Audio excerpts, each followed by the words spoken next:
Pesando no assunto está começando e hoje iremos falar um pouco sobre atletismo, a vida de um atleta que começou lá no Decathlon, foi até o PAN, virou professor, treinador, é professor hoje da Federal, treinador de diversos Qual atletas, federal? Universidade Federal de Pernambuco. Ah, não é qualquer federal, não. Qualquer federal não, uma das melhores no ranking internacional. É a melhor do Nordeste, hein? Também, com certeza. Não tem melhor não, pô.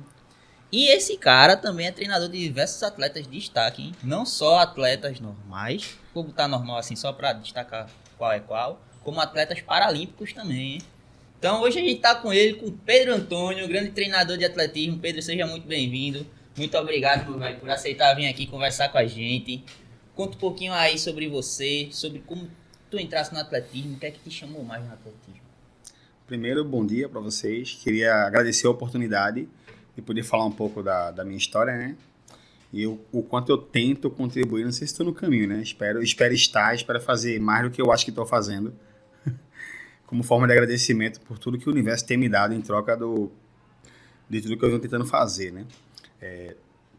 Eu comecei por acaso, né? Eu morava em Tracunhaém, no interior do estado, e aí meu avô veio a falecer, minha avó estava com dificuldade de me criar, que eu era uma criança bem levada, perturbava muito na rua, ela estava tendo dificuldade de tomar conta de mim nesse sentido, e mandou vir morar com a minha mãe aqui em Tabatinga, né, em Camaragibe. E aí minha mãe sempre foi uma mulher que trabalhou muito, né, sempre foi uma mulher que, até hoje, né, trabalha bastante. Trabalhava vendendo frutas, verduras, fazia lanche, e numa dessas a gente comprava macaxeira para revender. A gente ficava na frente da FOP, da Faculdade de Odontologia, esperando um carro descer de aldeia para a gente comprar 20 quilos, 30 quilos, depois se deslocar ao nosso local de trabalho para poder vender e revender essa macaxeira. Numa dessa, eu vi uma galera correndo revezamento no campo de futebol.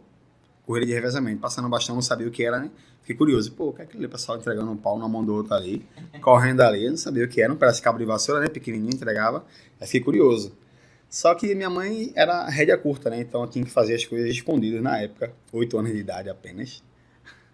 8 anos. Fazia muita coisa escondida, Pedro? Bastante coisa escondida, sem ela saber. Por exemplo, Hoje em dia tá mais livre, né, pra fazer as coisas. hoje em dia, naquela época, quando ela descobriu que eu estava praticando atletismo, Ah, atletismo, foi mal, foi mal. quando ela descobriu que eu estava praticando atletismo, já estava treinando há quase um ano já atletismo, capoeira também, comecei a fazer escondido capoeira. Ela descobriu quando eu fui fazer exame de graduação, foi que ela acabou descobrindo depois de muito tempo. E foi problema, né? Porque por mais que você escondesse, quando ela descobrisse, ela nunca abriu mão do respeito, né? Então, levei uma surra bem dada na época, porque eu escondi isso dela, né? E aí eu comecei a praticar atletismo, e no primeiro dia foi muito engraçado, porque acho que é característica de cada pessoa, né? Quando eu fui treinar, tinha uns colegas que moravam na rua de casa que praticavam, e eu perguntei, pô, o que é aquilo lá? Eles comentaram, é atletismo com a professora Beth, lá na FOP, minha primeira professora, Elizabeth. Professora Beth, lá na FOP, é bem legal. Eu disse, pô, eu queria tentar. Aí vamos lá, eu fui com os meninos. E aí no primeiro dia eu perdi pra todo mundo, né? Então, pequenininho, gordinho, sem pescoço, todo mundo, pô, tirou onda pra caramba, zoou pra caramba. E isso me deixou com muita raiva. Mas não foi uma raiva de nunca mais eu volto aqui. Foi uma raiva no sentido de vou ganhar pra todos vocês um dia. Foi mais ou menos nesse sentido. E eu comecei a me dedicar bastante a treinar, comecei a melhorar. Comecei a perder peso, comecei a melhorar. Fui ficando mais velho também, né? Eu tinha 8 anos, 9, 10 anos, você vai ficando mais velho, então melhora o nível de força. Hoje você tem essa percepção, na época não, né? Mas eu tinha a noção de, quando eu tiver com 13, 14 anos, já vou estar ganhando para muita gente e espero conseguir ganhar de todos aqueles que tiraram onda comigo no primeiro dia. Sempre tive isso na mente, mas sem ser pejorativo com ninguém, né? Então, eu continuei treinando, e com 14 anos de idade eu consegui ganhar para a maioria, para todo mundo, basicamente. Provas de velocidade, que era o que eu fazia, eu já não perdia para ninguém, já que treinava lá na FOP. Pra mais ninguém. Aí foi a primeira, opa, tá dando certo. E aí, como eu venho de família humilde, eu comecei a identificar que dentro do atletismo seria uma oportunidade que eu tinha de mudar de vida. Não sabia se ia acontecer de fato. Mas dentro daquilo que se apresentava na minha vida, o atletismo foi o que me mostrou que eu poderia ser diferente, que eu poderia sair dali. Mesmo que não fosse um grande atleta, mas eu poderia aproveitar para estudar num colégio melhor, ter uma formação melhor. E essa equipe com a professora Beth foi maravilhoso, porque ali eu descobri que eu falava errado, que eu não frequentava as aulas e e o otário, né, o abestalhado era eu e não quem assistia a aula. Então eu comecei a ter uma percepção diferente da vida e começar a enxergar de maneira diferente as coisas. Aí eu comecei a me dedicar mais, a treinar mais, e aí foi surgindo os resultados.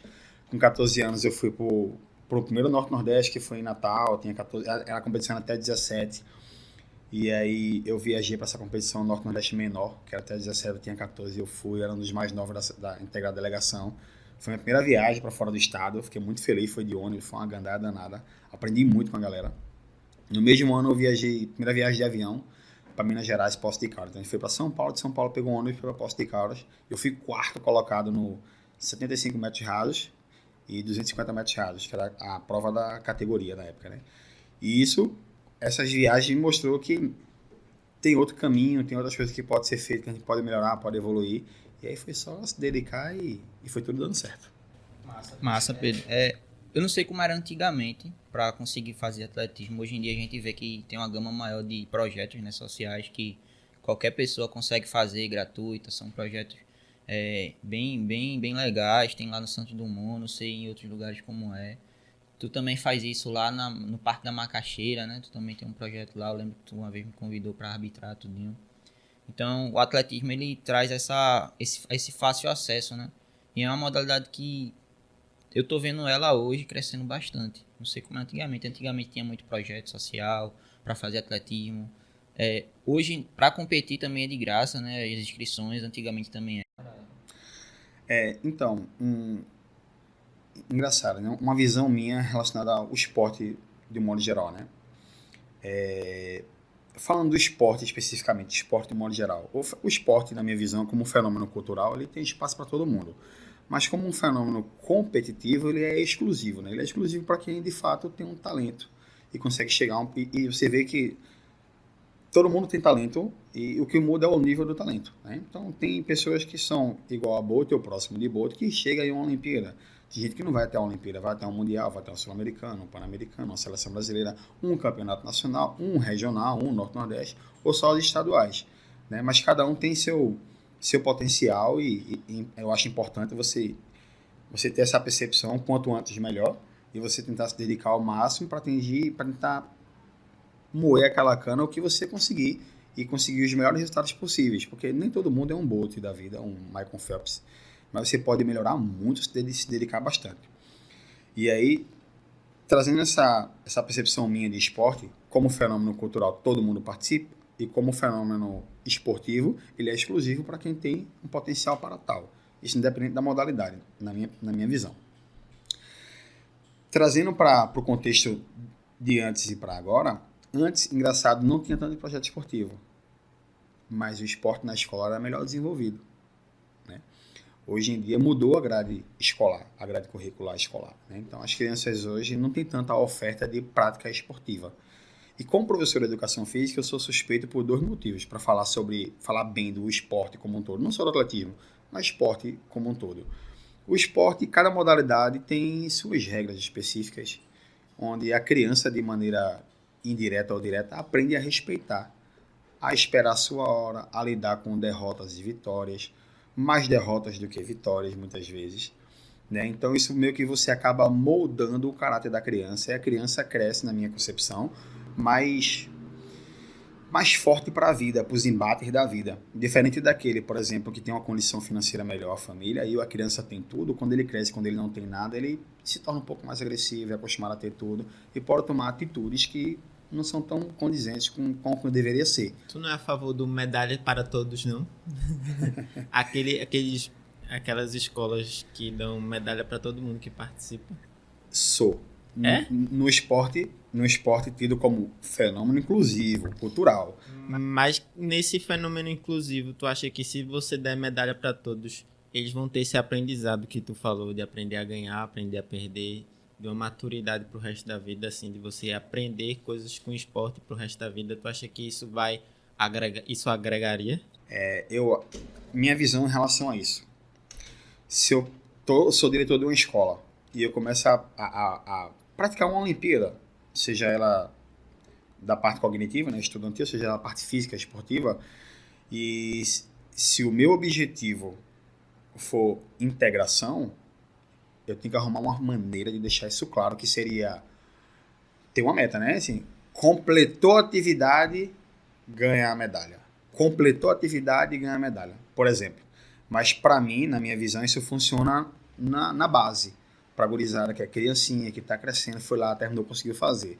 A partir de 8, 9, 10 anos, eu acho que seria interessante você começar a dividir, ter um pouco mais de competição, competitividade, e o professor, de maneira saudável, de maneira inteligente, tentar arrumar uma maneira de explicar que a vida é competitiva, porque você quiser fazer. Tentar explicar e mostrar isso de uma maneira que não seja agressivo, que não exclua, que você tente incluir no sentido de, pô, você não ganha agora, você pode ganhar na próxima. Vamos se dedicar mais, vamos trabalhar um pouquinho mais. Tentar usar essa ferramenta para mostrar que as crianças e os adultos podem ser melhor, podem se tornar pessoas melhores, atletas melhores, se dedicarem mais, mas que a vida é feita de vitoriosos e derrotados. Mas tu não acha que nesse caso que tu falou, por exemplo, se tu pegasse uma criança na base e colocasse ela para não aprender a perder necessariamente, dando medalhas para todo mundo que completar a competição. Aí isso na base. Aí quando ela, um ano depois, ela sei lá, vai até os 8 anos. Aí ela tem 7 anos, está competindo, ganhando todo mundo medalha. No outro ano não vai ser um choque muito grande para ela e ela talvez desista do esporte, faça alguma coisa assim. Lógico que vai ter a competência do profissional para tal, mas tu acha que não seria um choque de realidade muito grande, não? Dependendo de como você aproveite esse gancho daquela prática esportiva e comece a direcionar até o próximo ano, não vai ser um choque. Porque, por exemplo, se eu já é sabido que você com 8 anos, daqui a um ano, vai começar a competir para ganhar medalha, o meu trabalho já tem que ser direcionado, nem que seja mentalmente, para explicar, ó, precisa melhorar, pô, o Cristiano tá mais rápido do que você, precisa chegar perto dele, ele vai ganhar você vai deixar ele ganhar a medalha, e aí vamos tentar ganhar uma medalhinha, tentar chegar ali pertinho dele, ganhar para ele, ou ficar próximo, segundo, terceiro, porque amanhã, no próximo ano só tem 3 lugares no pódio, mesmo que vão competir 100, só 3 sobem no pódio, e aí você vai moldando, porque você já conhece essa diferença que no ano que vem vai ser diferente, então se for trabalhando até lá, não vai ser um choque. Um choque é conhecer, chegou e... Eita, não sabia que era assim. Poxa, ganhei medalha, agora não ganho mais. Pô, então, isso não foi trabalhado. Né? Então, se você conseguir direcionar, conseguir montar um planejamento que direcione para tal, as crianças conseguem passar pelas fases de desenvolvimento super bem, desenvolvendo bem. Depende... Porque é muito complexo, né, na verdade. Né? Trabalhar assim com criança, com... A vida, de modo geral, ela é complexa. É importante que a gente tenha o discernimento de tentar planejar e tentar seguir o que você conseguir fazer. E dentro do processo, por exemplo, eu planejei fazer isso e no meio do caminho eu percebo que está dando errado, eu tenho que ter a maturidade e a humildade de, poxa, preciso mudar, preciso fazer diferente. E não ser intransigente no sentido de é isso e ponto. Porque as coisas mudam. Eu acho muito pertinente a tua fala, Pedro, porque eu trabalhei com judô e atletismo com crianças desde os 3 anos até os 12. Então, é justamente isso, é a forma que o professor ele vai transmitir a forma da competição, a forma de ganhar essa medalha. Tem algumas modalidades que tem os festivais para fazer essa imersão, né, de aprender a competir, de ver como é que vai, tudinho, mas normalmente é até os 6 anos, 7 no máximo, que é medalha para todos, medalha de participação, e aí o professor tem que ter esse tato de saber passar ao aluno o que ele está ganhando, por que ele ganhou, é justamente isso, você ganhou essa medalha de participação porque você conseguiu concluir determinada tarefa e não porque você ganhou de tal adversário, e aí depois fazer esse processo de transição para realmente competir, de ganhar primeiro, segundo, terceiro lugar. Eu senti muito isso porque eu tentava passar justamente isso de o importante não é porque o importante é competir, o importante é você concluir suas metas, você conseguir fazer o que você não conseguia fazer antes. Então eu via muitas crianças que iam para os festivais, voltavam chorando e tal, e eu ainda perguntava, por que você tá chorando? Você não ganhou medalha? Eu aprendi com as crianças, não foi as crianças que aprenderam comigo, não. As crianças falavam, não tio, mas eu não consegui segurar no kimono dele, eu não consegui derrubar ele, porque eu ganhei medalha. Mas aí a gente conversava, ó, você ganhou medalha porque você conseguiu ir, você soube o que era judô, você soube o que era para competir, no atletismo é a mesma coisa. Você soube sair na largada, você não queimou, você soube correr, apesar de chegar em último e primeiro, faz. Isso é o Conseguiu participar. completar, e não é fácil completar a prova, você terminou, estou muito feliz. E aí você Exatamente. está arrumando maneiras de trabalhar. E aí já levando para a criança que, ó, futuramente vai ser dessa forma e dessa, porque a vida é assim, não sei o quê. E aí vai construindo. Mas também tem as fases, né? Porque se a gente ficar colocando medalha para todo mundo até os 12, até os 15 anos, aí também já fica complicado para depois de 15 anos, por exemplo, começar a colocar outra coisa na cabeça da criança, né? Não outra coisa, mas tentar ir trazendo outros itens dentro do mundo da competição. Vocês que participam disso, como é que funciona isso? Todo mundo ganha medalha. O que ganha a competição, ele ganha alguma coisa a mais? Eu não tenho... Não, por exemplo, corrida de rua. Todo mundo que completa a prova, todo mundo que completa lá 5km, 10km, quem se inscreve, né? No final, chegou lá, ganha uma medalha de participação. Mas esse no infantil, assim, o Isso é no primeiro infantil. colocar... Não, no infantil não tem chave, essas coisas não. Normalmente tem a categoria de idade, ou se não as provas. A gente vai lá, participa e no final todo mundo vai ganhar uma medalha. O primeiro Não tem- lugar ganha mais medalha? Não tem primeiro lugar, não tem nada. Não tem primeiro lugar? Na corrida de rua, eles já dividem isso. Todo mundo participa, todo mundo ganha medalha. Mas tem os 3 primeiros. Na verdade, atualmente são 5. Os 5 melhores de cada categoria sobem no pódio. Então você ganhou a medalha, mas não subiu no pódio. Você ganhou a medalha de participação. Só subiu no pódio os 5 melhores, os 5 primeiros. De cada categoria e de cada naipe, né? Masculino e feminino. Então essa é a diferença, ele ganhou uma medalha a mais, talvez uma medalha diferente, um pouquinho maior ou menor, ou igual de participação, só que ele teve o benefício de subir no pódio e tá lá de frente para todo mundo. Pô, eu ganhei, eu fui segundo, fui quinto, fui quarto, fui terceiro. Tem essa diferenciação atualmente nas provas de rua. Porque tem que ter um estímulo, né? Pra quem ganha, porque senão você fica totalmente desmotivado. Eu vou ganhar e não vou... Eu sou suspeito para falar porque eu sou muito... Falando de mim, eu sou muito fã de competição. Muito fã. Eu acho que a vida é muito competitiva o tempo todo. Eu acho que se desde criança você não aprender a lidar com vitórias e derrotas, você pode ter muitos problemas no futuro, né? Trazendo um paralelo da minha geração, da minha época, de onde eu vivi, do que tinha disposto para mim para atualmente como professor, eu lembro que tocava o recreio, a gente saía correndo da sala para brigar com as meninas, um espaço na quadra para jogar bola, quem gostava de jogar bola, basquete, quem gostava de basquete, e as meninas para brincar de elástico na época. Não que não pudesse jogar bola ou fazer outras atividades, mas era o que se apresentava na escola. Hoje em dia o pessoal fica na sala, no celular, nas redes sociais, né? TikTok, Kawaii, Instagram, etc. Até no WhatsApp, conversando em grupo de amigos, etc. Não tem mais aquela...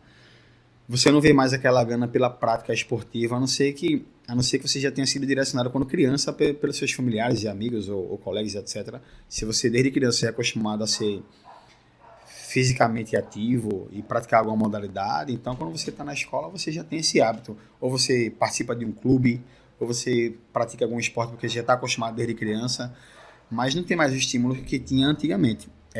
Esse é o ponto falho que eu acho hoje, que foi a mudança da grade curricular. Hoje o pessoal passa o dia todo na escola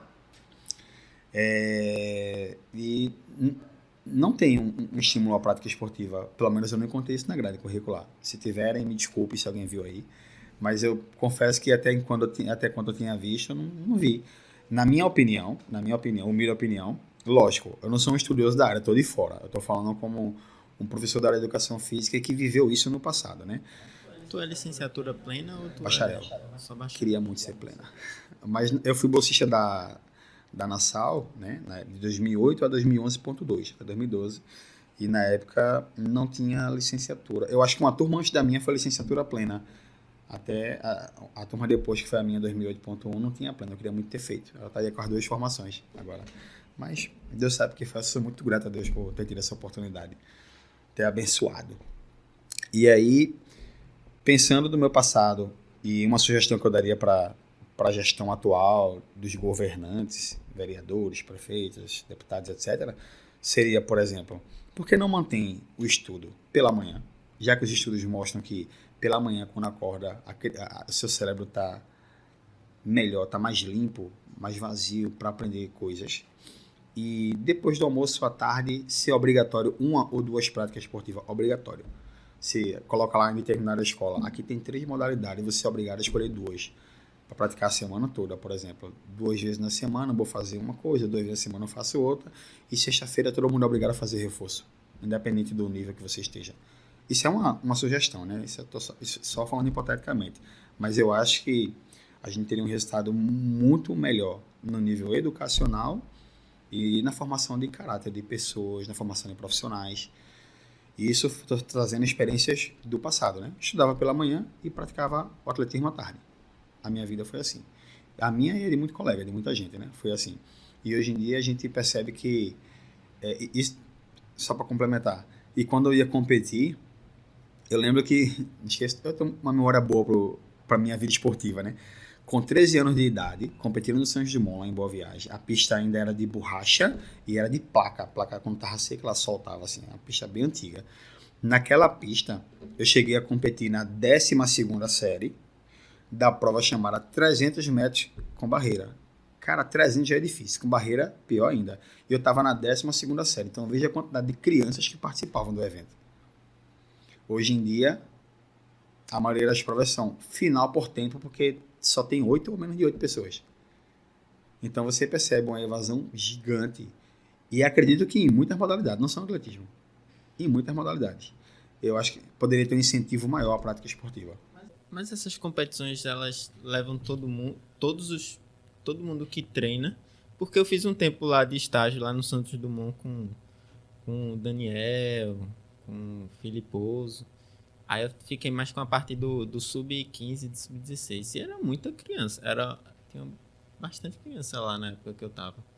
Eu acho que todos participavam, porque tinha época que tinha 40, 50 moleques, assim, de sub-15 e 16, que a gente fazia treinamento de força deles. Todo mundo participava, todo mundo que participa desses projetos, participa das competições. A ideia é que participe. É porque é uma soma. Eu não sei se é o caso de todo mundo. O Daniel também conhece, a gente trabalha junto. Com a equipe do esporte também. Eu conheci ele já de longas datas. A gente trabalha junto na prefeitura do Recife, né? No projeto de rendimento. E aí, Daniel, Felipe Diniz, inclusive pai. Ele 2 é dias Felipe Diniz atrás. também. Felipe Diniz. Felipe de Tasso Diniz de Nascimento. Todo Felipe Diniz não presta. Foi pai recentemente, ele dá parabéns, Filipão. Daqui a pouco você vem pra cá também, Felipe. Não se preocupe, não. Vai ser excelente, ele é fera. A gente gosta de dar treino, a gente gosta do que a gente faz. Né? Então, a vida toda sempre tem seus percalços, né? Altos e baixos. A gente continua lá, porque eu acho que a gente quer fazer tudo na vida, menos deixar de dar treino. Então, na minha concepção, quando eu tive a oportunidade de escolher o curso que eu queria fazer, eu nem cogitei outra possibilidade. Eu queria ser professor de educação física, porque a minha professora, Elizabeth, foi um exemplo gigante para mim. Eu tenho ela como um exemplo de vida, assim. Então, desde criança eu era apaixonado pela profissão, porque eu via como ela lidava com as pessoas, com a situação, e o que ela conseguiu desenvolver naquela escola. Ela mandava e desmandava no bairro. Tabatinga, Vila da Fábrica ali, Beth mandava e desmandava, entrava em qualquer lugar. Sem problema nenhum. Todo mundo a respeitava de maneira surreal. Ela era não só uma treinadora, uma professora fantástica, mas uma grande mãe, assim. E aquilo me cativou muito. Então, quando eu cresci e fui vendo que tinha oportunidade de fazer faculdade, eu nunca nem cogitei qualquer outro curso. Eu sempre quis fazer educação física. Porque tudo que o atletismo me deu, eu quero entregar de volta, nem que seja 1%. Se eu conseguir entregar de volta 1% do que o atletismo me deu, eu vou ter mudado uma vida. Posso parar, posso me aposentar, posso morrer amanhã.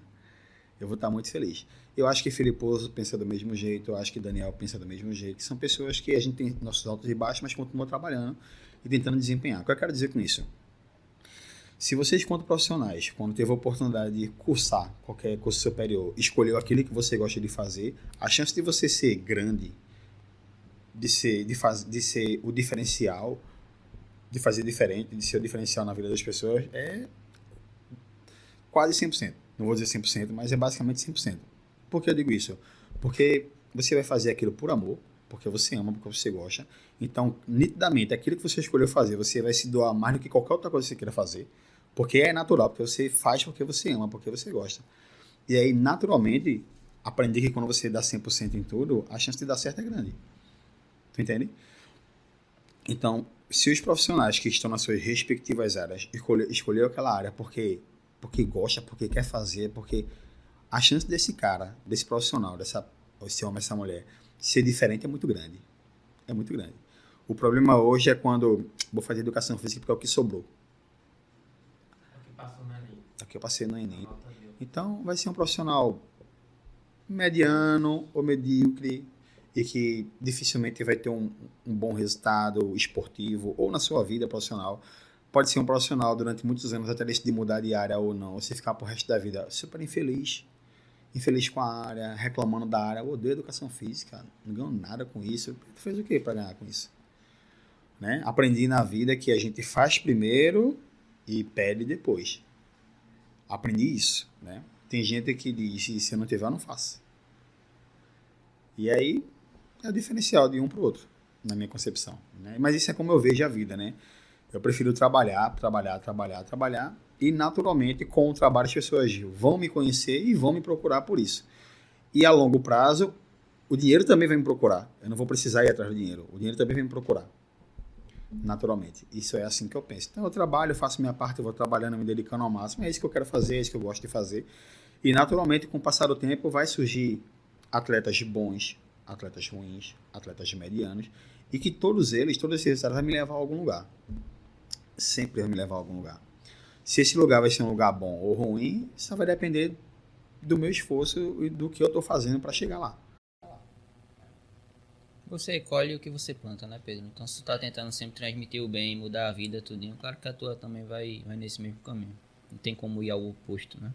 A gente tá falando de atletismo, mas o esporte, no geral, ele muda a vida, ele forma cidadão, ele reforma uma pessoa, né? Se a pessoa tá num caminho ruim, o esporte leva pra um caminho diferente. Então, tem isso também. Concordo, sou suspeito para falar. Eu vim disso aí. A minha comunidade era pesada. E assim, Pedro, tu fosse atleta, tu competisse até o Pan-Americano, não é isso? E depois tu começou a fazer educação física, se formou, tá como treinador. Qual é a principal diferença que tu sente de quando tu era atleta e quando tu é treinador? O que mudou na tua cabeça? O que mudou quando eu era atleta para quando eu virei treinador, o que mudou foi minha cabeça. Por exemplo, quando eu comecei a trabalhar com... Dá pra ver, Pedro. Ficou maior, ela ficou mais larga, na verdade. Comecei a engordar. Quando eu comecei a dar treino, comecei a migrar para treinador, eu ainda estava estudando, mas não é que eu fosse intransigente, é porque foi mais fácil no início eu meio que reproduzir alguns treinos que eu fazia quando eu era atleta. Mas rapidamente, graças a Deus, eu percebi que foi um erro, porque nem todo mundo que estava comigo estava no nível que eu estava, que eu alcancei determinado nível, né? Então, o que acontece? Muita gente correu o risco, eu comecei a ver assim, meu posterior tá doendo, minha perna tá doendo, e eu comecei até a perceber assim, opa, tá muito pesado, tá muito forte. E aí precisei estudar e ter a tranquilidade de diminuir intensidade, diminuir volume e olhar cada pessoa um a um, assim, começar a ter um olhar diferente para a pessoa e não só para o atleta, né? Não o atleta como uma máquina, assim como um ser humano, como uma pessoa, de perceber que não tá dando certo, tá pesado, tá puxado, preciso fazer um trabalho diferente para essa galera aqui conseguir melhorar, conseguir evoluir. Então, a mudança de atleta para treinador foi ter essa percepção que nem todo mundo está no alto rendimento, nem todo mundo vai chegar no alto rendimento, e eu preciso trabalhar cada caso de maneira diferente. Preciso trabalhar cada rendimento no seu nível de rendimento. Por que eu falo isso? Porque cheguei na UFPE em 2011, tá? Como treinador, o professor Jarson Jara me convidou. Ele tomava conta do universitário e do paralímpico. E ele optou por paralímpico e perguntou se eu tinha interesse em assumir a equipe. Para mim foi uma oportunidade divina, assim.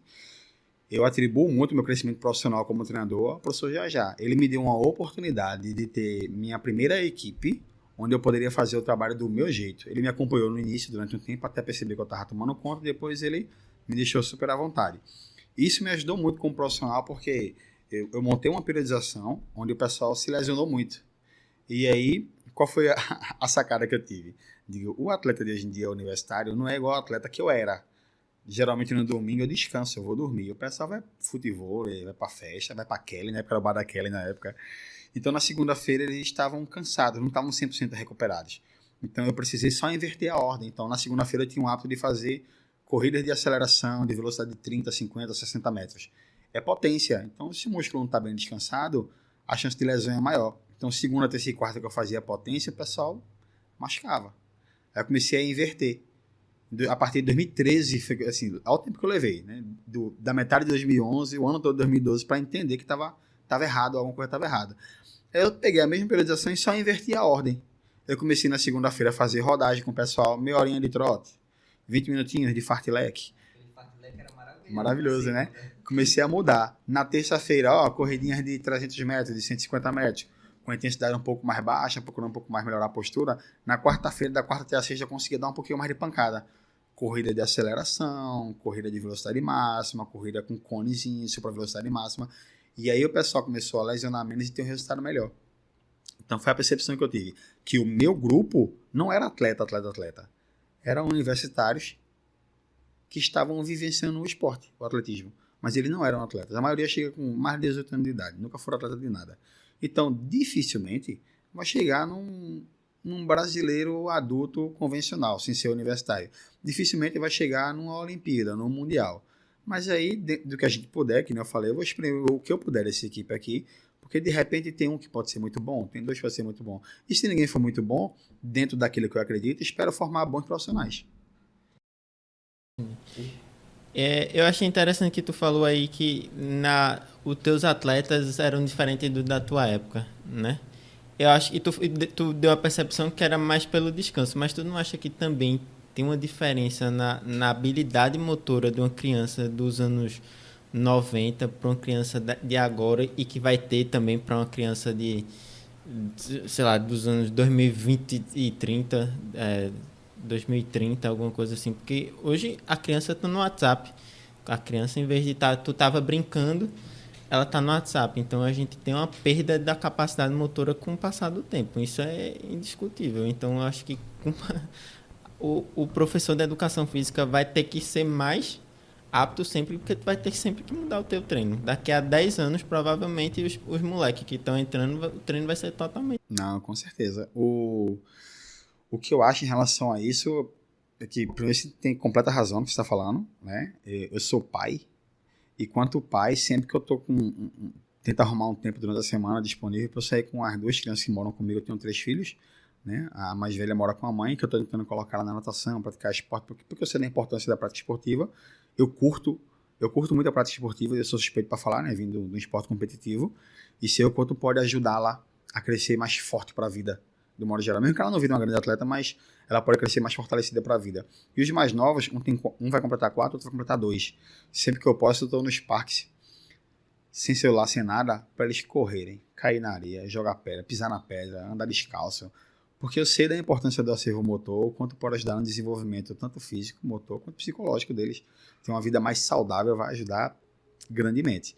E para isso, para que as crianças de hoje não tenham um futuro tão difícil, tão sedentário, falando de nível motor, depende dos seus cuidadores, sejam pais, avós, tios, funcionários que cuidam das crianças. Depende das crianças hoje, depende dessas pessoas para levar para lugares que eles possam correr, saltar, rolar, cair, levantar, praticar exercício de um modo geral, né? Uma atividade mais... É isso, brincar. Chegamos no ponto certo. Que ele possa brincar dentro daquele contexto, brincar cada vez mais, fazer amizade, interação, interagir, vai ser fantástico. Vocês, deixa eu fazer uma pergunta para você. Videogame é uma brincadeira? Depende da forma que ele é aplicado. Hoje em dia tem aqueles o do Nintendo, né, que a pessoa fica lá se movimentando para fazer uma dança. Tem gente que fica brincando de tênis junto com as coisas de Nintendo. E isso tem pesquisas também, inclusive na Federal com o professor André, que monitoram o desenvolvimento cognitivo, o desenvolvimento motor através de alguns jogos e brincadeiras, justamente com esses jogos virtuais.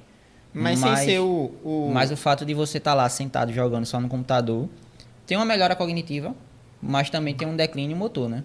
Então, sempre tem um ponto positivo e um negativo. Claro que não é só ficar em um ou só em outro, né? Se você também só ficar lá treinando e esquecer de fazer outras habilidades também, pode né? ser um grande game. Pode ser um grande game.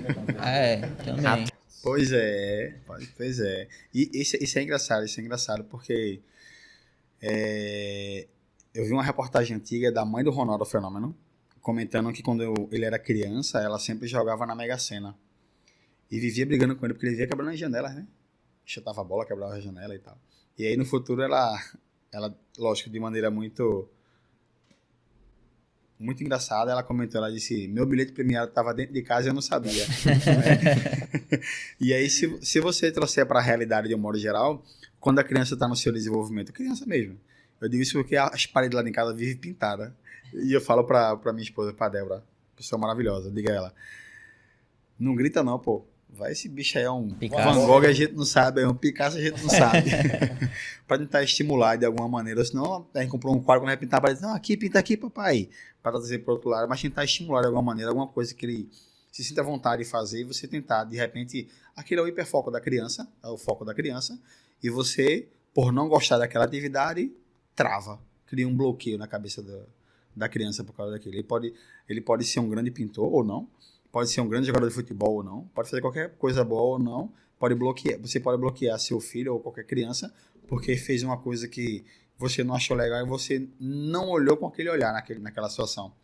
Não viu que ele apresentou um desenvolvimento, que você viu que está diferente, que está melhor, e você não incentivou aquilo. Você foi lá e bloqueou, deu um grito numa criança, botou de castigo, bateu, aí causa uma trava, ele poderia ser um grande artista e não vai ser, ele dificilmente vai se desenvolver. Cresce com um bloqueio de aprendizado ali. A quantidade de crianças que a gente já citou, né, hoje em dia, ao invés de praticar alguma modalidade, ficar lá no celular e tal. Mesma coisa aos pais, né? A quantidade de pais superprotetores hoje em dia também é muito grande.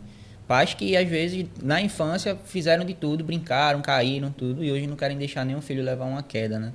Então, assim, a gama de habilidades motoras que uma criança vai ter vai ser muito menor. Se uma criança não vai brincar de pega-pega, se a criança não pode levar uma queda, a criança não vai aprender a cair, não vai aprender a conhecer o corpo, a saber como se defender, a saber como cair, a saber como fazer alguma coisa para não se machucar tanto. A criança não vai ter tudo isso. Então, quando ela chega lá na fase da adolescência, da fase adulta, quando ela vai aprender um exercício de coordenação, ela não sabe. A gente vê muito hoje isso, né, Pedro? O atletismo é muito coordenação motora também. A gente coloca lá uns cones, manda alguém fazer um skip alto, o joelho alto, no caso. A galera não consegue. Não consegue fazer a movimentação da mão com a perna ao mesmo tempo, ou vai um, vai o outro. Então, isso parte muito da base na licenciatura. Eu não vou nem citar, assim, não vou nem tocar no assunto de questão de formação acadêmica, que é uma lacuna imensa, mas isso a gente falaria horas. Mas o profissional da licenciatura, ele tem que trabalhar todas as modalidades na escola, e essas modalidades elas são passadas assim, ó, muito rápido, são poucas aulas de cada modalidade, e aí acaba que não tem tanta especificidade em cada modalidade. No atletismo, eu não vou dizer todos, porque eu conheço muito profissional bom dentro das escolas, mas também eu conheço muito profissional que só tem uma visão básica, por conta da faculdade, por conta de falta de querer conhecer outras coisas, de fazer curso, mas que passa as modalidades muito simples. Então, vou trabalhar atletismo, são 9 aulas, vamos dizer. Vamos ver que uma escola dá 2 aulas por semana, então o cara consegue trabalhar 9 aulas por esporte. Corrida é corrida, não trabalha uma coordenação, não ensina o que é, não faz nem um zigue-zague para a criança ter uma coordenação, alguma coisa. Vamos fazer salto, só bota uma corda de um lado para o outro, pulou. Então, é muito rápido, não tem uma aprendizagem motora adequada para a criança quando ela chega na fase adulta. Pensando nisso, tentando difundir melhor a modalidade, eu estou tentando me formar ainda mais na área de ministrar cursos. Eu tenho interesse de ir para os interiores, porque tipo, eu não posso estar em todo lugar. E outros profissionais, como o Daniel, como o Filipe, que vocês conhecem, também não estão em todo lugar. Então, como a gente pode aumentar esse leque, quebrar essa lacuna que existe aí, tentar tampar essa lacuna que existe? É tentar formar pessoas, nem que seja minimamente, ter um pouco de conhecimento, poder ajudar. E a CBAT, que é a Confederação Brasileira de Atletismo, ela tem um material fantástico, tem um livro muito antigo chamado Correr, Saltar, Lançar, que dentro dele tem uma gama de atividades para qualquer prova, para arremesso, lançamento, corrida de velocidade, barreira, marcha atlética, salto com vara, etc. Muitos deles mostrando como seria para criança, como seria brincando, né? O que chamam de mini atletismo. Tem um curso, cara, voltado para isso, para mini atletismo, que são brincadeiras, Fórmula 1, zigue-zague, estafeta, e que é tudo formato de brincadeira. Para fazer na quadra, você monta uns 4 circuitos, como se fosse uma volta na UFPE, só que em cada trecho você faz coisas diferentes, dá cambalhota, etc. Que isso, além de ajudar no nível do acervo motor, é atraente para as crianças. É atraente, é competitivo, é atraente. E aí a ideia de tentar ministrar cursos é tentar apresentar o mini atletismo nos interiores, para tentar investir um pouco mais na base, porque se a gente não tiver uma base agora, não vai ter um futuro. E a base está muito defasada. Na minha concepção, o atletismo perde para as outras modalidades coletivas, porque as modalidades coletivas têm competição 6, 7, 8 anos de idade. E o pessoal do atletismo acha que não deveria existir a competição. Eu penso diferente, eu acho que deveria. Acho que poderia ser mais atrativo. Eu acho que poderia ter mais eventos abaixo de 10 anos de idade para tentar estimular as crianças a participarem, a querer fazer, a conhecer. E não precisa ser um tiro de 100, não pode ser de 50 metros, não. A gente não pode adaptar, não pode ser de 50, não. Colocar a gurizada para fazer salto em distância. Não posso colocar para todo mundo, por exemplo, um step de 10 centímetros e uma distância de no máximo 15 metros para as criancinhas de até 10 anos virem correndo, pisar ali e tentar cair na caixa de areia. Eu coloco um escondido assim para ver quem passa ou quem chega mais distante. Assim, estou jogando aleatoriamente as ideias. Mas por que a gente não pode adaptar, por exemplo, e trazer mais competições para essa idade, para essa categoria? Para a gurizada também saber que além do futebol, do vôlei, do basquete, do futsal, também tem atletismo, que é massa, que é legal. Eu acho excelente essa tua ideia, Pedro. E nesse mini atletismo, né, eles dão essa proposta de fazer uma competição tipo uma gincana, né? Como tu falasse desse circuito. Eu achei fantástico quando eu conheci. Se você põe lá no YouTube, lá você vê em vários lugares o pessoal geralmente utilizam coletes, né? Aí uma equipe de colete azul, uma equipe de colete amarelo, de colete vermelho, colete verde, o pessoal competindo entre si, em equipe, em grupo, para todo mundo fazer, todo mundo terminar. É muito legal, muito divertido, muito bacana. Ele é bem instrutivo mesmo, ele dá realmente o passo a passo de tudo. Eu não conhecia esse mini atletismo, eu conheci quando eu fiz o curso da CBAT, que é o curso de treinador, né? Eu também não sabia que existia. Normalmente a gente acha que terminou a educação física, pode ser treinador. Claro que pode, não é que não possa. Mas dentro da confederação, para ir com equipe, delegação, tudinho, eles pedem, né? Formado naquele curso para poder.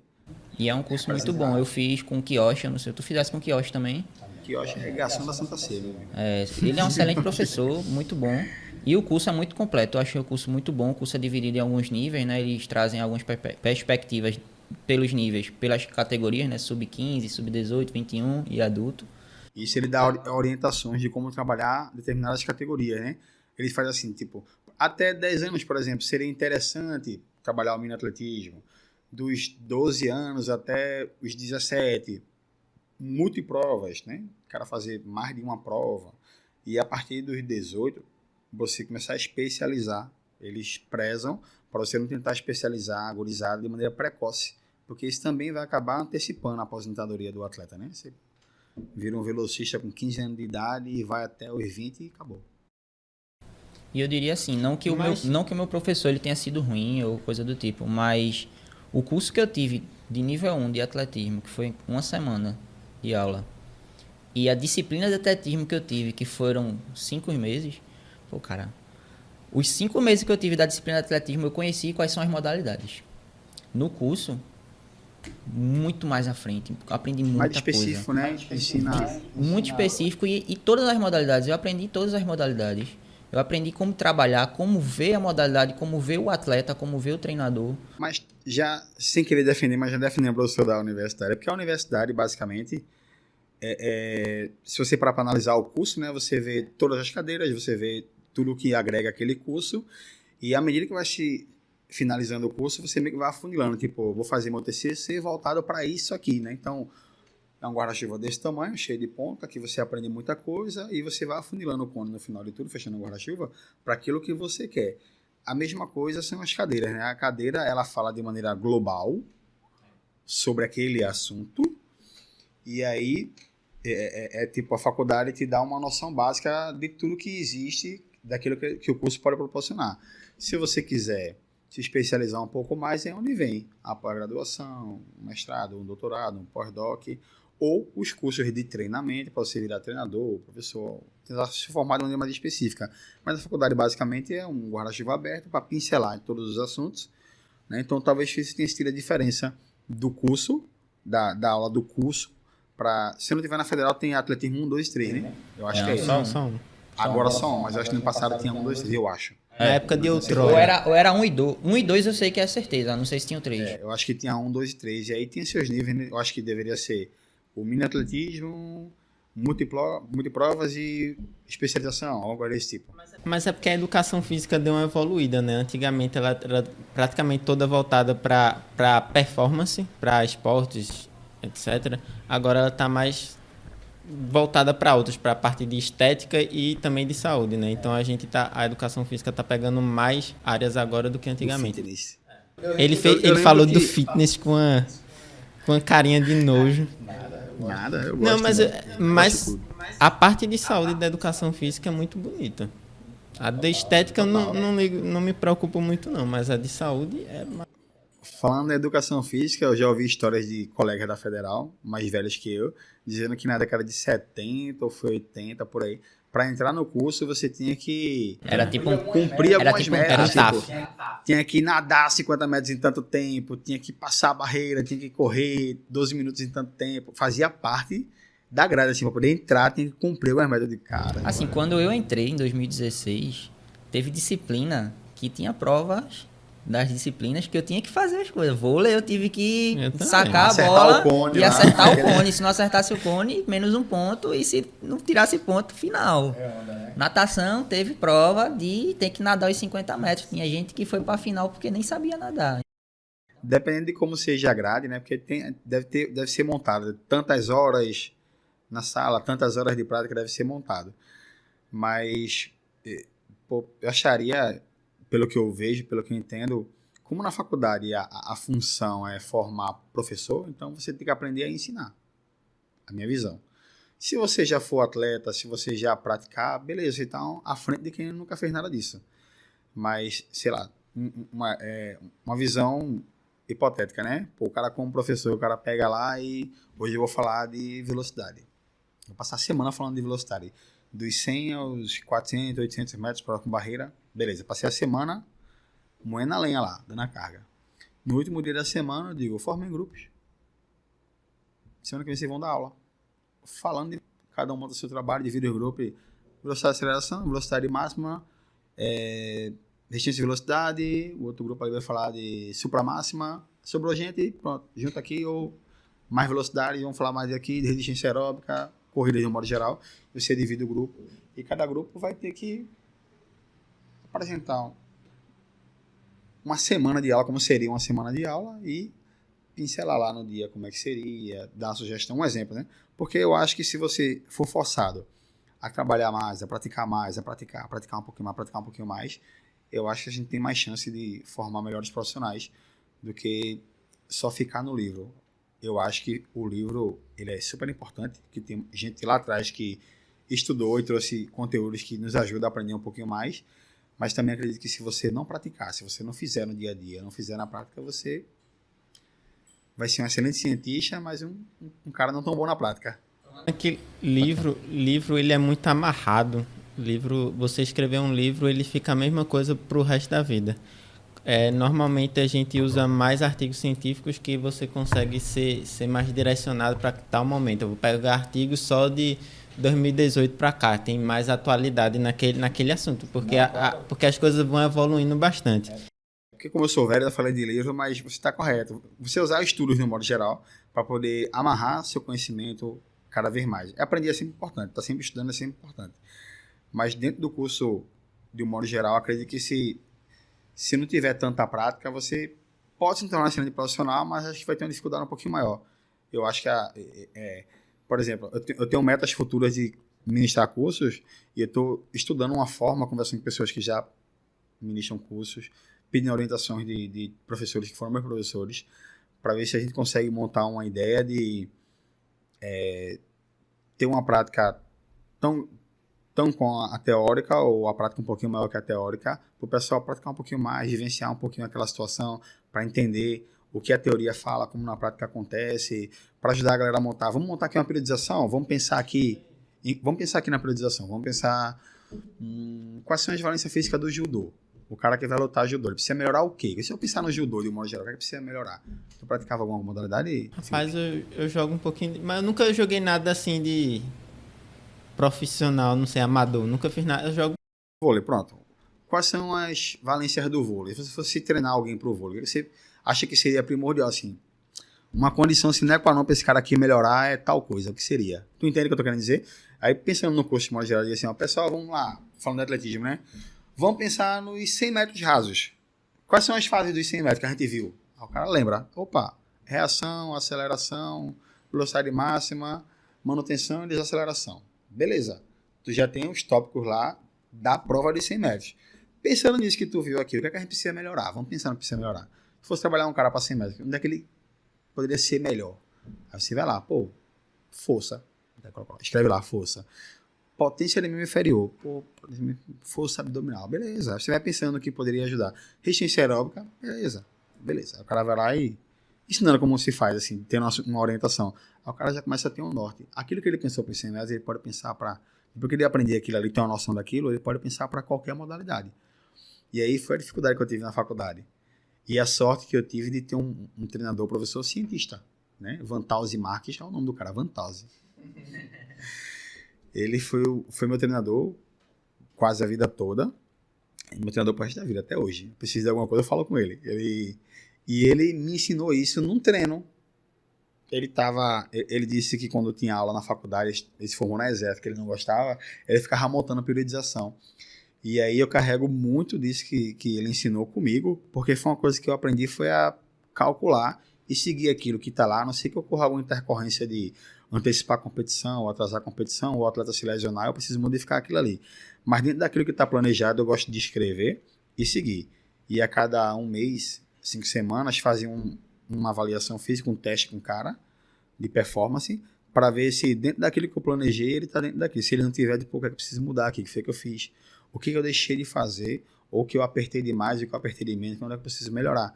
E aí eu aprendi com ele que se eu não anotar, se eu não seguir aquilo que está escrito, como é que eu vou corrigir alguma coisa se eu não sei onde é que foi?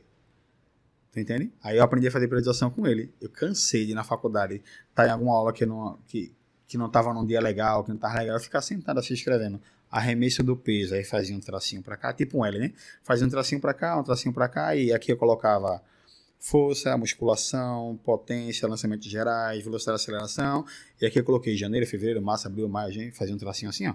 Encarava na necessidade e fazia X. Em janeiro eu preciso fazer o quê? No início. Força aqui, técnica aqui, e você ia fazendo um X. Quando eu terminava tudo, tinha X até março, não tinha abril, maio, então eu só seguia até março aquilo ali, eu já tinha uma noção de onde eu ia dar o foco até que ponto, tá entende? Então eu tive essa facilidade de aprender com o Vantalzi e conseguir levar para minha vida. Então hoje eu tenho uma facilidade maior de calcular, de ter uma visão daquilo que eu quero fazer, e muita gente não tem. Tem colegas meus que nunca viram uma periodização na vida.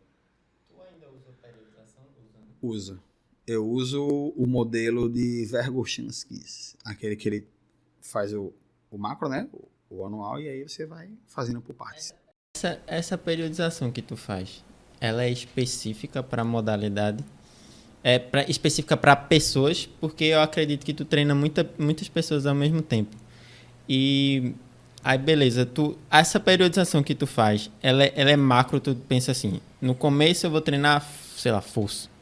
Depois eu vou tentar treinar tempo de reação. Como é essa periodização? Porque cada pessoa tem uma especificidade daquele dia. Por exemplo, eu vou treinar contigo hoje.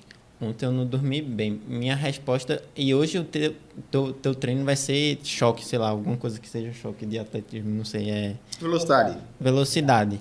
Eu não vou conseguir performar o máximo possível porque eu tô num dia que eu tô abaixo. Então, a tua periodização, ela é específica para as pessoas ou tu tem um planejamento... Como é? Eu tenho um planejamento para todo mundo. Sim. Eu tenho um planejamento para todos. E aí, aquele esqueleto, aquele modelo que eu uso para todos. E o que muda é isso que você falou, é o dia a dia. Cristiano tá bem, Felipe não tá bem. Filipão faz a metade, não faz tudo. Pô, não dormi bem, tô cansado e tal. Não, de boa, faça um trote, vamos fazer aqui um pouco de força abdominal, vamos fazer um funcional aqui para você não perder o dia. E esse funcional eu vou focar dentro da tua prova, dentro daquilo que eu preciso que você melhore.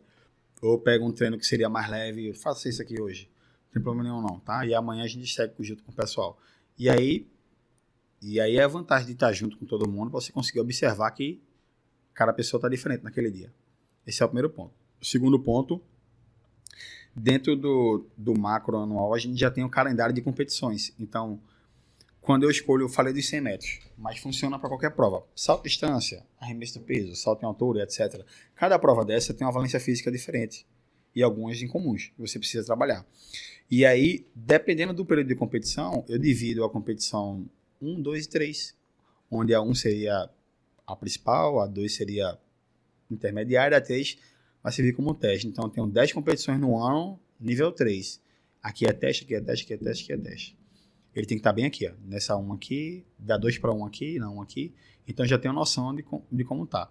E dentro da periodização, eu já tenho lá aquelas valências físicas que eu preciso trabalhar, o volume que eu preciso trabalhar.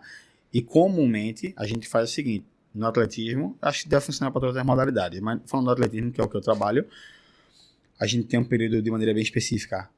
Base, né? Preparação geral, preparação específica e competitiva. E essa específica eu divido, pode ser 1 em 2, né?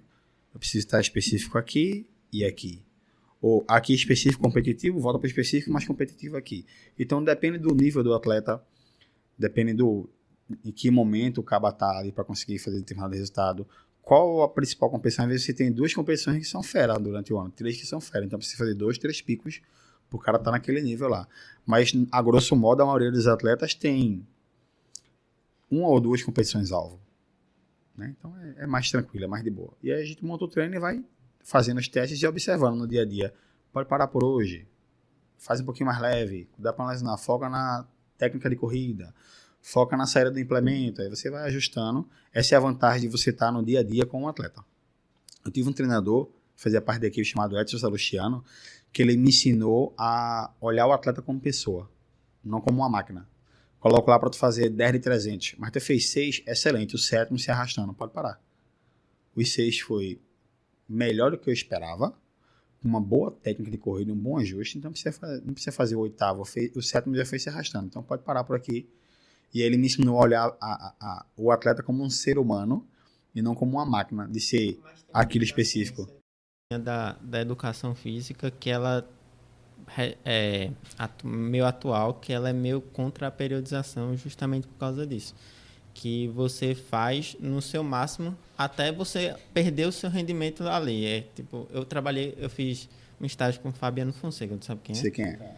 Que eu tava, justamente do Santos Dumont, fazia o treinamento de força da molecada lá com o Filipe. Que ele faz o trabalho com a velocidade da barra, né?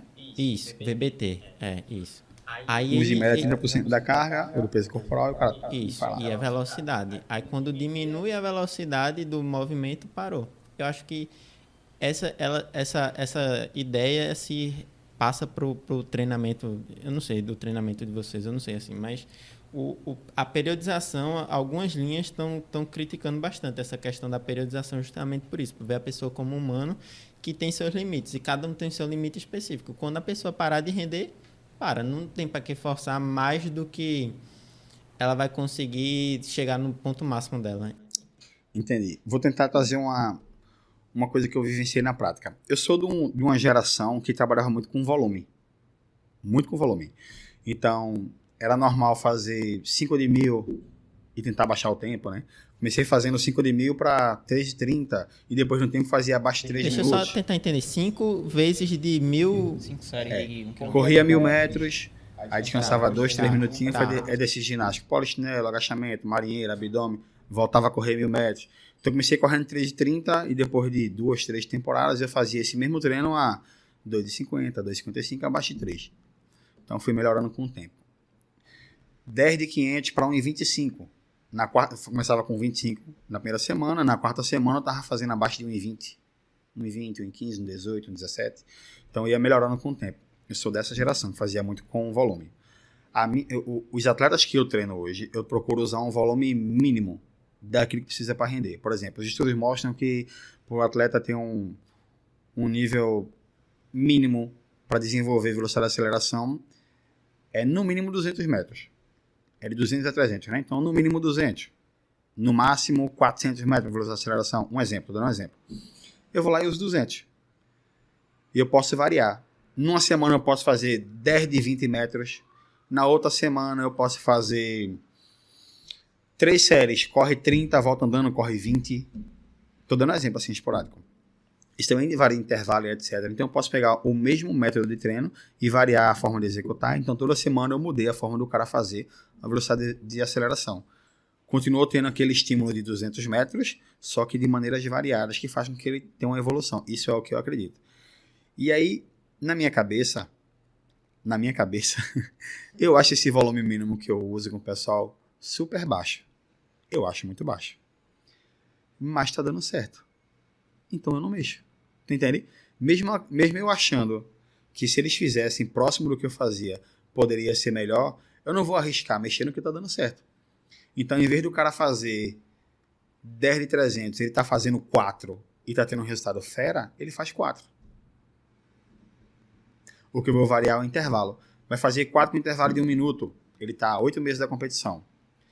Próximo da competição, usando a mesma referência, ele vai fazer 4 com intervalo de 12 minutos, com a intensidade maior.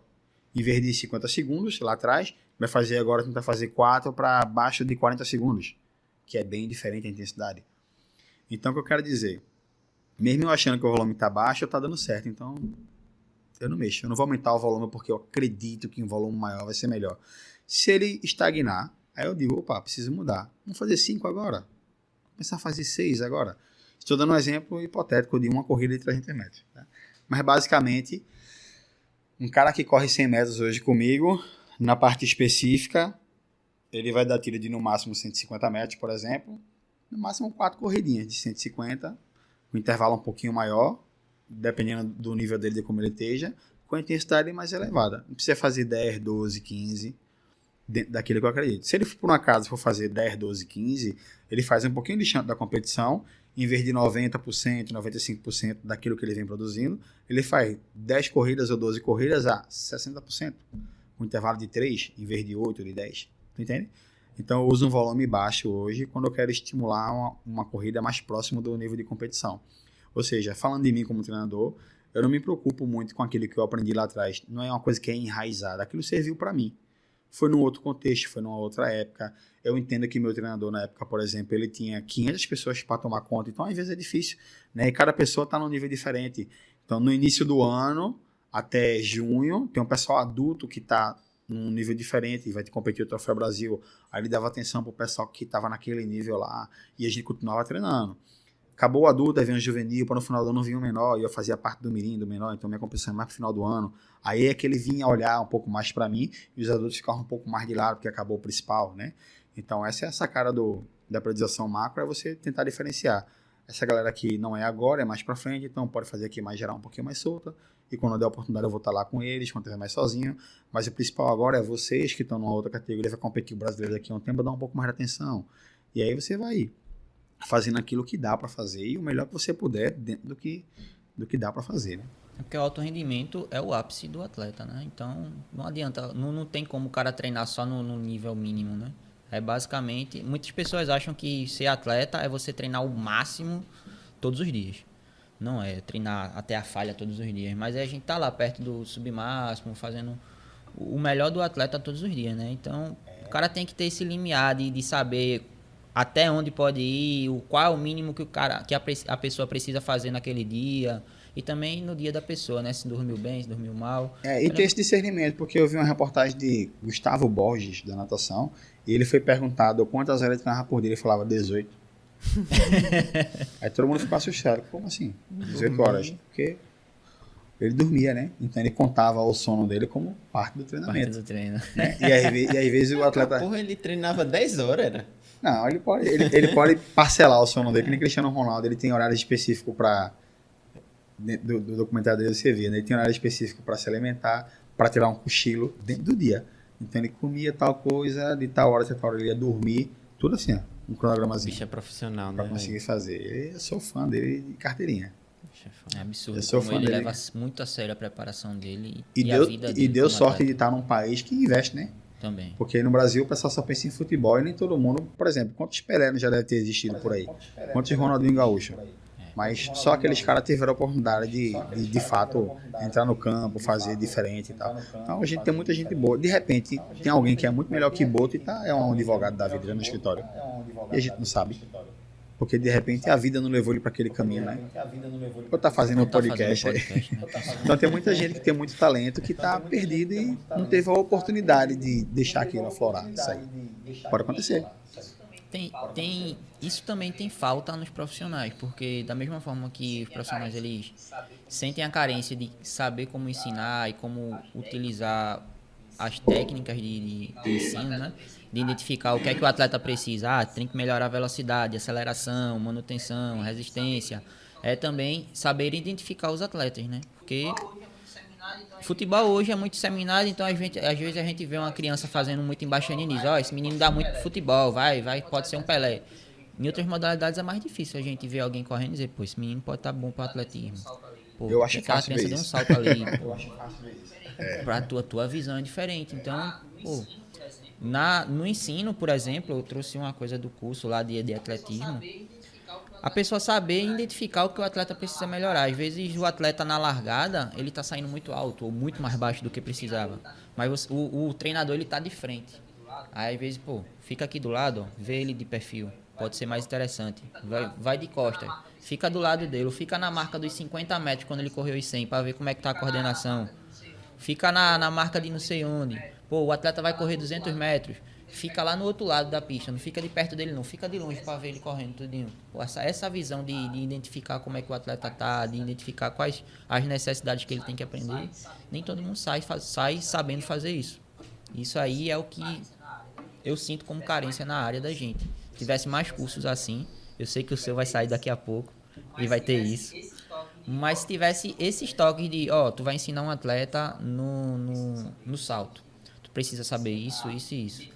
Tu precisa estar identificando esse ponto dessa forma, para saber o que é que ele precisa melhorar, e tu vai melhorar isso dessa forma. Pô, isso aí a gente falta muito. Às vezes no livro tem, mas não tá de uma maneira bem fluida para a pessoa ler e dizer, pô, é isso, vou aplicar isso na prática. Isso é o que a gente falta. Aqui no Nordeste a gente tem poucos cursos, né?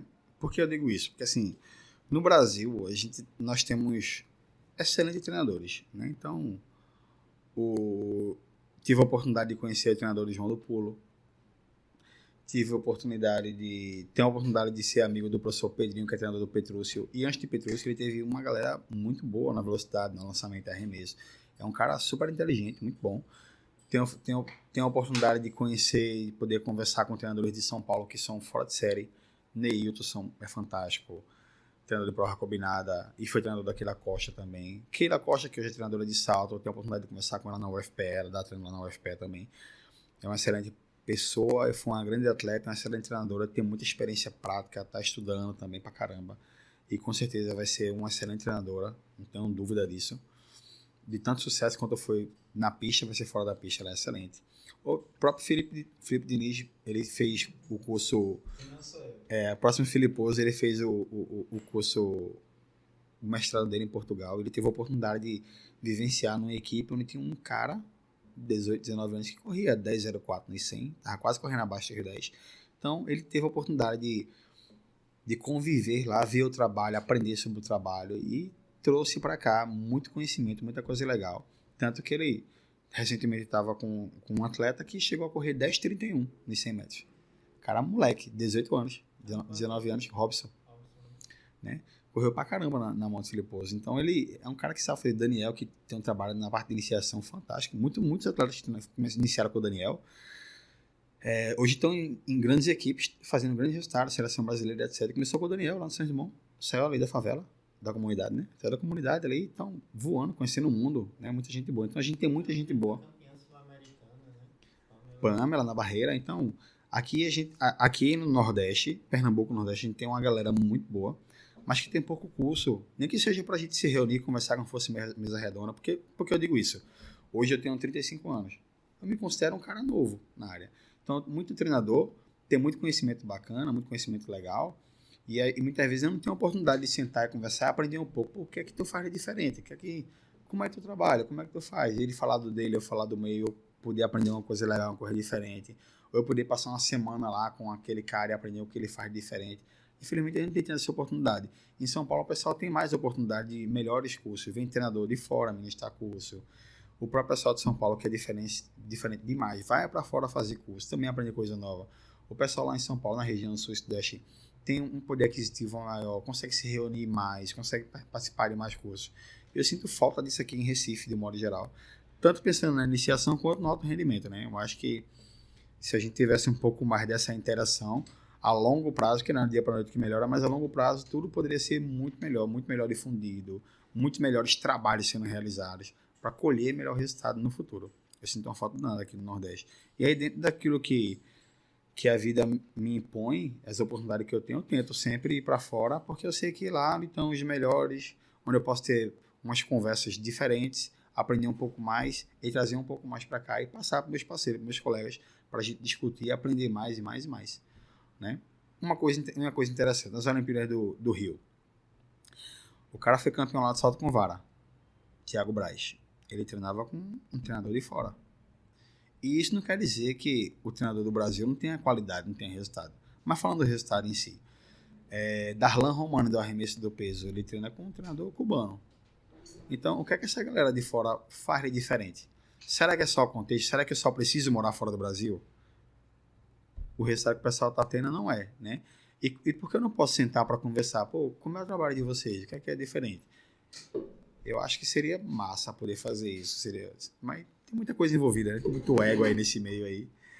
Né? E o Brasil também já teve excelentes resultados, né? Não estou dizendo que os de fora são melhores que os nossos. Eu acho que se a gente tivesse a oportunidade de sentar e conversar e aprender um pouco mais, deve ter algo de diferente, né? Eu vi uma coisa uma vez que eu fiquei assustado, porque até hoje não cabe na minha cabeça como aquilo foi feito. Até hoje. Cabe na tua cabeça. Na minha vida. Quando eu tenho dor, digo que eu não tenho dor. Tem um problema, né? O tamanho da bichinha. Eu não sei se é verdade, mas tem uma atleta lagoana chamada Bruna. Eu não sei se é Bruna Martins, eu não lembro sobre o nome dela. Velocista. Ela treinava com o Maibal em Alagoas, fez um grande resultado e depois foi convidada para competir, para treinar lá em São Paulo. Acho que ela ficou no Pinheiros. Ou era Rede, eu não lembro qual era a equipe que ela estava, se era BMF, não lembro. E aí eu soube de uma história que eu também não sei se é verídica. Na semana do Troféu Brasil, que é a principal competição do país, poucos dias antes da competição, não sei se foi numa segunda, se foi numa quarta, numa terça, não lembro, ela tinha feito, sei lá, 10 corridas de 200 metros para 28 segundos, que é forte, é um ritmo intenso, com intervalo de 1 minuto, ou foi 30 segundos, eu não lembro o que foi. E aí, pensando no resultado que ela tinha, no nível que ela tinha, é uma corrida rápida, uma corrida forte. E pensando no volume também, eu fiquei pensando comigo, disse, caramba, o que o cara queria com aquele resultado? Repito, não sei se é verdade. Mas se for verdade, até hoje não consigo entender.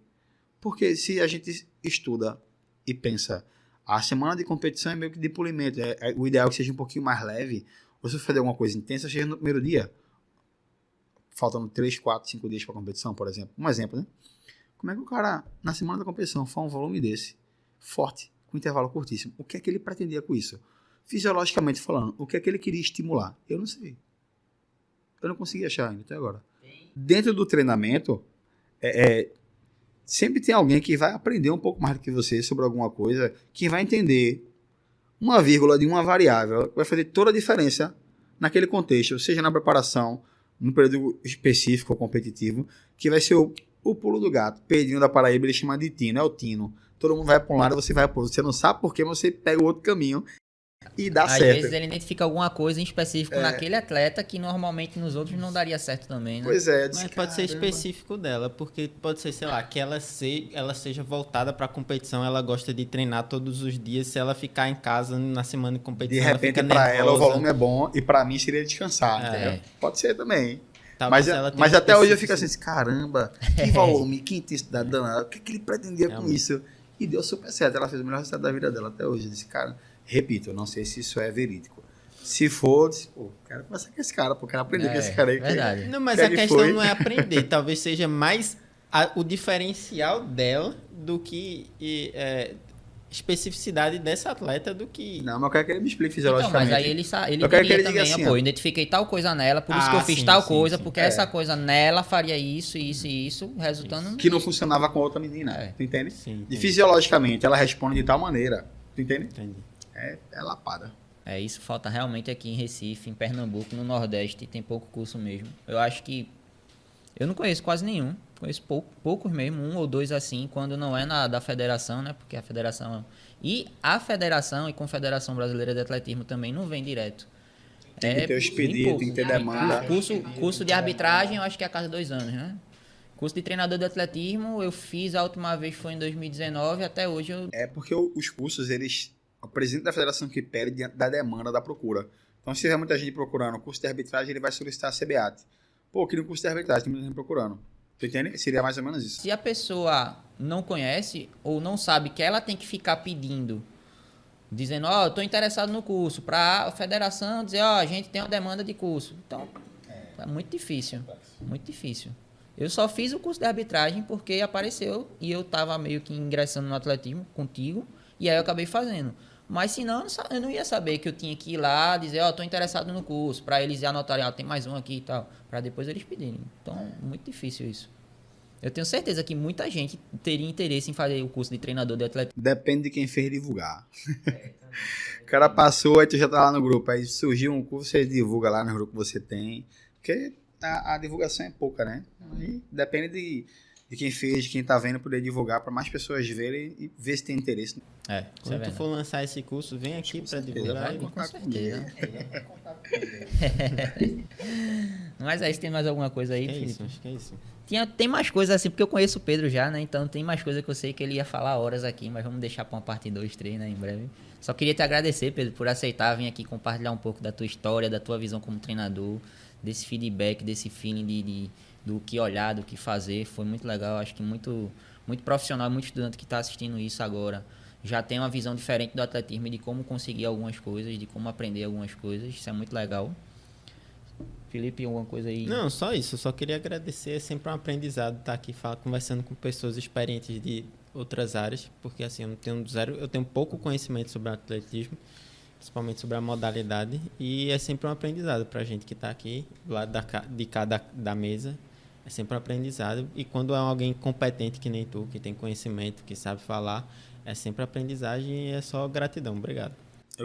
Eu que agradeço muito pela oportunidade. Primeira vez que eu vi um podcast. Espero ter conseguido, de fato, falar um pouco de maneira clara sobre o atletismo de maneira simples. Né? Tenho me dedicado muito a falar simples, uma linguagem simples, para aquela pessoa que não conhece, que não entende, para começar a entender um pouco sobre o atletismo e quem sabe no cativar e trazer para a gente. Né? O atletismo ele é muito carente hoje em dia. Né? Então, quanto mais gente praticar, participar, melhor. Porque da quantidade sai a qualidade, né? Bota 500 pessoas treinando, sai um ali que pode ser muito bom. Queria também, Pedro, aproveitar já para te agradecer que tu fosse uma das pessoas que mudasse um pouco a minha visão dentro da faculdade. Hoje eu fortaleço muito para todo mundo que é estudante e profissional também, para tentar ter experiência em todas as áreas, fazer curso, participar de projeto e tudo. Se tá na faculdade, tem equipes treinando, ir lá pelo menos para conhecer, para ver como é. Eu entrei um pouco fechado. Eu era atleta de judô, então eu só fazia judô, só pensava naquilo. Acabei entrando um pouco no atletismo contigo, porque tu ficava, vem só fazer a preparação física comigo, eu te ajudo, não sei o que. Eu acabei entrando, eu ficasse insistindo. E hoje eu fiz curso de arbitragem, trabalhei anos como árbitro de atletismo, fiz curso de treinador, fiquei indo pra pista. Hoje eu vou direto, às vezes eu não treino mais hoje, mas eu vou lá pra pista pra ficar brincando, conversando, pra ver o treinamento do pessoal. E a visão de ver como é que tu fazia justamente essa prescrição do treino. Eu ficava te perguntando, pô Pedro, por que isso hoje? Por que aquilo amanhã, não sei o que e tal? E tu explicava, não, período de volume, período de choque, isso, aquilo. Então, pô, isso abriu muito minha mente e eu acabei fazendo isso também para outras modalidades, para aprender o máximo possível. Acabei trabalhando em clubes como estagiário, dando aula ou de judô ou de atletismo, então isso foi muito bom. E, cara, te agradecer por tudo também que tu fizesse por mim, por me ajudar em tudo, preparação física, por conversar, por dar conselho também de fazer as coisas na faculdade, fazer as coisas na vida. Só agradecer, meu velho. Então, muito obrigado, meu velho. Já posso me aposentar, sei que tá você vendo? em uma vida você já mudou também. Mudei a vida de um, já posso me aposentar, né? Aposentar. Escolher a profissão certa. Antes de encerrar, dá os teus contatos aí, com quem tu trabalha, se tu quer captar, enfim. Faça o marketing. Faça seu marketing. Atualmente estou lá na Professora do Recife, né? Então a gente tem um projeto muito bacana chamado Recife Corre, que trabalha com o pessoal que gosta de corrida de rua, que quer aprender a correr, que não corre nada, gosta de correr 5, 10. E é 0800, é de graça, né? Você entra no Conecta Recife, procura a aba do Recife Corre e se inscreve lá.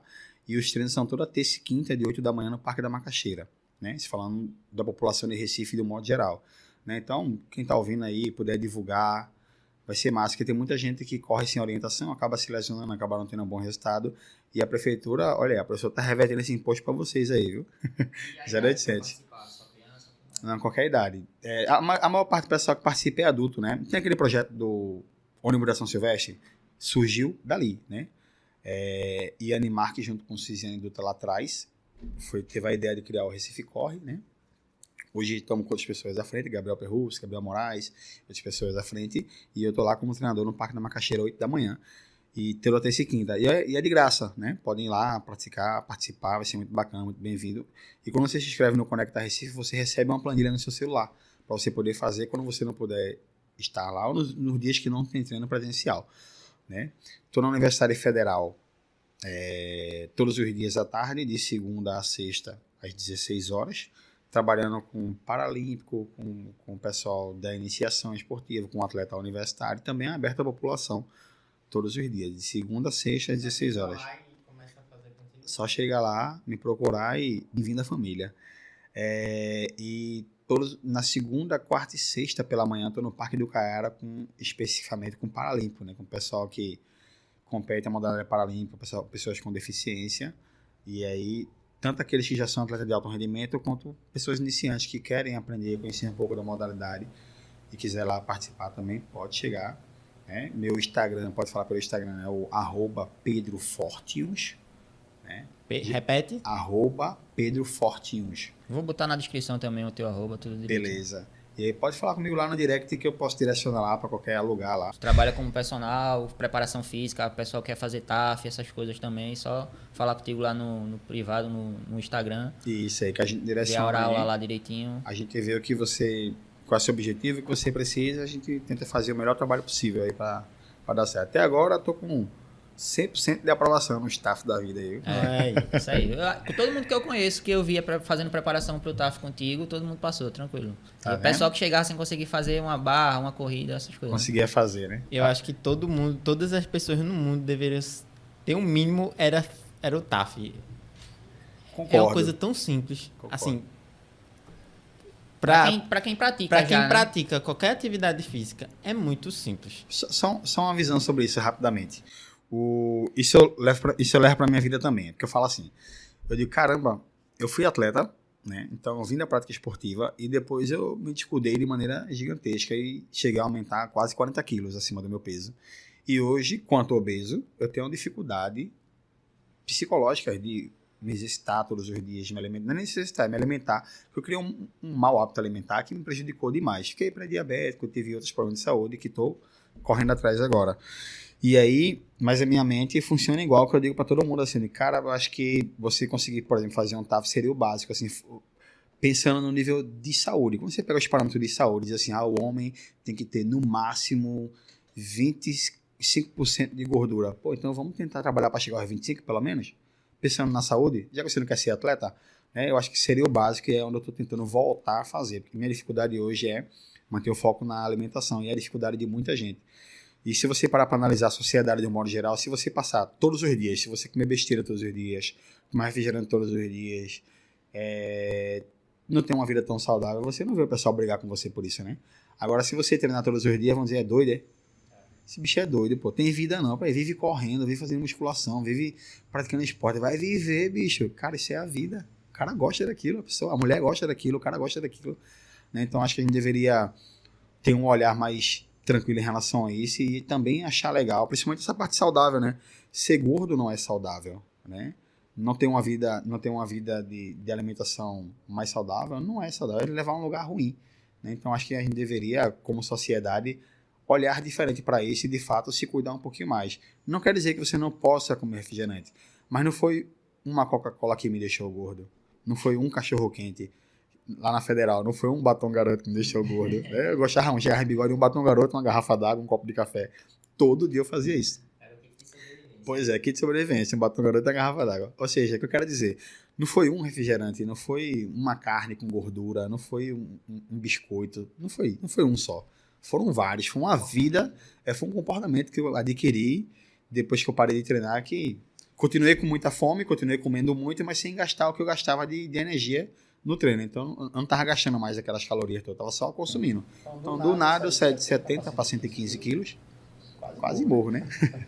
E agora eu tô pesando 100, quero baixar de 100, quero baixar dos 90, quero baixar dos 80.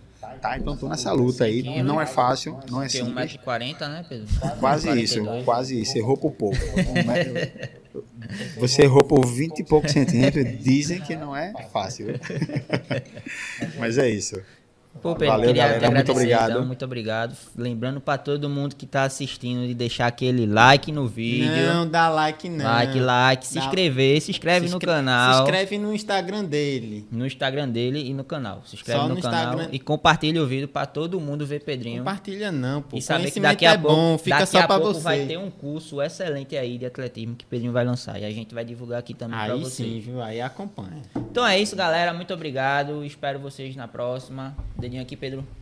Pesou? Beijou. Valeu.